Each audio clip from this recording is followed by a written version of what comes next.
Hi guys, it's International Women's Day today. It's obviously important to me since I am a woman and so is my daughter. So first, I'm going to do just a little bit of history for you about how it all works. Why is it on March 8th? You know what, I actually looked it up. It was originally on another day, but basically March 8th became the day that was celebrated internationally. So that means by Americans, as well as Canadians, as well as European. In a nutshell, white women. And it came into play around 1908, before anyone got the vote. The actual first country to give women the vote was New Zealand in the 1800s.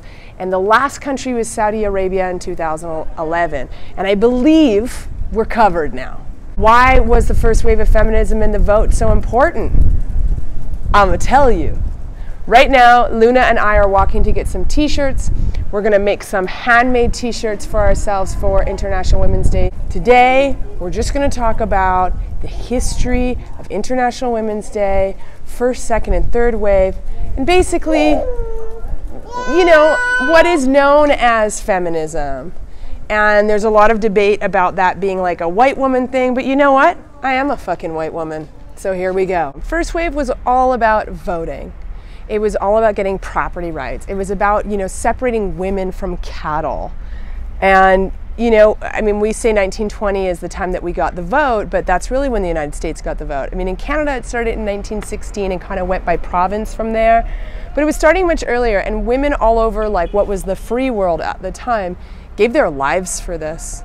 You know, they came up, they were jailed unlawfully. They had no rights. And we can't imagine that now in these countries, but what it would be like to have zero rights, to be treated the same as cattle. This is insane to me. So that was first wave. Second wave is basically the 60s feminism. It's like burning bras and wanting abortions and all that. And it, you know, it sort of culminated with Roe v. Wade, which is a woman's right to choice is what we call it. But what we really mean is the women's right to abortion. And of course, women should have the right to have an abortion, for sure. More on that later. What else did we get? We got a lot of stuff in terms of like shelter systems were created, rape was recognized, zero tolerance policy in the workplace. You know, this is when you think of like, you know, women as being like, you know, women like Gloria Steinem and Gloria Allred. It's like the exciting time in feminism because it was a real like, you know, women coming together and, you know, telling and supporting each other in the fight, which is not where we're at now. And, you know, I look to this time and think like, man, that must have been exciting. I remember my mom in the 80s, which is kind of when the second wave ended, you know, getting ready for work. And it was cool. It was cool to be tough. You know, it was cool to be a tough, like, you know, women like Annie Lennox, like, you know, no one was looking at Annie Lennox, who, by the way, was dressing like David Bowie with a crew cut. No one was looking at her and saying, like, is she fuckable? No one cared. Like, she was cool and sexy for being androgynous. And, you know, there was a lot more, like, images of women of color on the cover of magazines. A lot of these waves go together with civil rights movements. Even the suffrage went along with that, with ending slavery. The second wave went along with civil rights movement and student rights movements. And, you know, it was a cool, exciting time. So where are we? We're in third wave now. Third wave feminism. This is the 90s. This is my sweet spot. This is the Riot Girl movement. I mean, thank you, Anita Hill, who takes Supreme Court Justice Clarence Thomas and nails him for sexual harassment in the workplace. You know, in 1992, men in Canada were still getting off for rape charges based on what a woman was wearing, okay? Just because these waves happened, it's like they were the big moments, but it didn't mean that things changed or that they're done. And I think that's like one of the misconceptions of waves of feminism. It's like, oh, we got the right to vote, so now we can vote and we're totally equal. Bullshit, bullshit, bullshit. Now it just means that we're legally protected and we can. Not that, you know, you don't think husbands were still barring their women from going out and voting? Come on. Okay, what else happened during this time? Kathleen Hanna, Bikini Kill, the whole women getting up on stage and being like, this is my body, I'll show it. I'll show it whatever way I want and you still can't fucking rape me.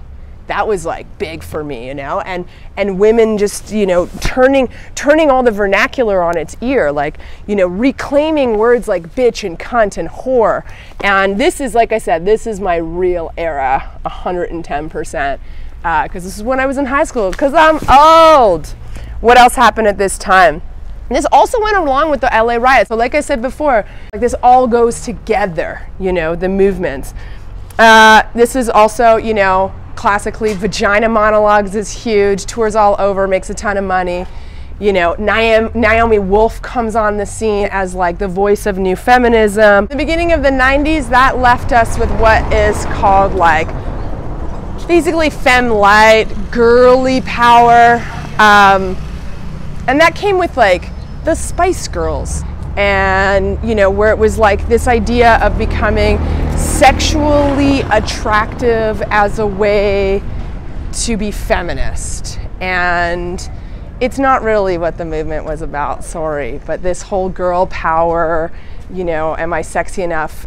For me, I feel it's really unfortunate that we're in a time where, you know, every major pop star who's female makes her money by taking her pants off, and it's like this competition for who can be more naked in order to be more free. To me, this seems like a device of the patriarchy to keep us related to our bodies as sexual objects. I notice this more now that I have a child, and it's a huge reason why I chose not to raise her in the West, where women are fighting each other over how naked they can get. Yes, a woman should be able to walk down the street naked and not be raped. I believe in that. Yes, a woman should have the right to an abortion. But what about if a woman wants to have a baby? You can't even have the right to choose your own C-section mid-birth in my country. No, a doctor makes that decision for you. How do I have the right to my body if I can't choose that? What about if I'm 20 years old and I decide to have a baby? There is absolutely nothing in place for new parents to help them financially or socially that is government funded, unless you're under the poverty line. It's my choice, as long as my choice is to abort. And I don't think that anybody's trying to take away abortion. We talk about it, but we take away more rights for women who are paying into the system. And what happened to equal pay? When did equal pay become free the nip? You know, it's like being able to show my nipples on Instagram versus getting paid the same amount as a man who is my counterpart with my same job. What do you think is more important to me as a woman? For real. You know, this whole like pornification of women and calling that feminism, I feel like that is a great, you know, deceiver of the patriarchy. Like, let's get them gyrating around and call that feminism. Like, it's not. It's not. It's just not. Also, we've lost a lot of solidarity among women. You know, now it's like, if you're white, then you can't really be feminism is like a white thing. And I know it has a huge history in white culture because it has a huge history in the ruling class. And that came out of Britain. I think that women of color in this struggle, they have it so much harder than I do, but it doesn't make it any less hard for me. Do you know what I'm saying? Like, it's still hard for me. Just because I'm not a woman of color doesn't mean that I'm not valid, and it doesn't mean that they are not valid either. I actually look at every woman as my sister, even the poor misguided ones who hate on other women. And when did we start doing this? It's like, it's not cool to be feminist anymore. I say fuck that. I call bullshit on that. My little girl is gonna grow up a queen. I don't want her to believe that the more sexual partners she has, the more feminist she is. Bullshit. When they start making birth control that doesn't give women cancer, then I'll believe that. You know, of course she has the right to have an abortion, but she has every right to become a mom and a wife at 21 years old too. You know, I'm not gonna look down on her because she doesn't choose the like hoe life. You know, we're not given all the choices. We're given a whole bunch of options, and then socially, financially, you know, and legally pressured to choose some. And depending on what country you're in, they're different for everyone. I'm living in Guatemala. Women have a struggle here that I will never even identify with. but it doesn't mean that there is equality anywhere in the world. The job is not done. And I mean, the way I feel now is like, where are you men?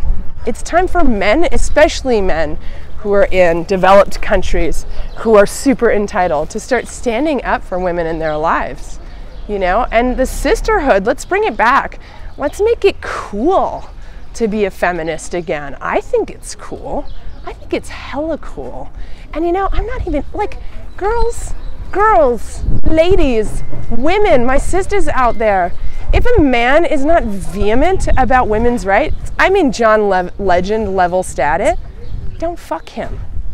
Don't marry him. Don't support him. And take every opportunity you have to educate that man. Trust me, I'm doing it daily down here. Women are totally seen as servants here.